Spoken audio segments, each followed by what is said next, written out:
Урматтуу Кошбулак айылынын тургундары, келип бергениңиздерге, сиздерге урматтуу кандидаттар, ошо алдыдагы шайлоодо албан ийгиликтерди каалайбыз.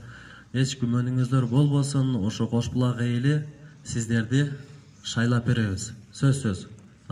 Кошбулак айылыга айта турганы бул өзүбүздүн кандидаттарды шайлашыбыз керек.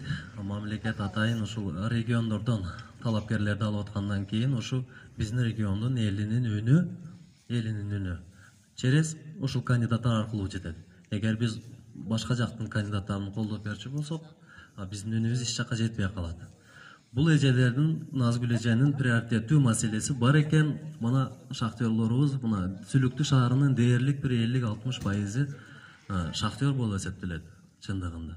Бул шахтерлордун пенсиясыга башка частный эмелер болбосо, мисалы айтып өтү, пенсиябыз аз чыгып атат, эмне үчүн деп, же болбосо айлыгыбыз аз деп. Ошону эске алганда бир мыйзамдуу түрдө пенсиясыга кошуп, стажга карап пенсиясына кошуп беребиз деп турат. Бул эже, значит, бул жолуну билет. Биз колдоп беришибиз керек. 5 жыл иштесең 2,5 миң кошула, 10 жыл стажың болсо 10 миң кошула. Ошол эжени ушул приоритеттүү маселеси колдоп беришибиз керек. Себеби биз Сүлүктүдө шахтадан башка кыла турган ишибиз жок.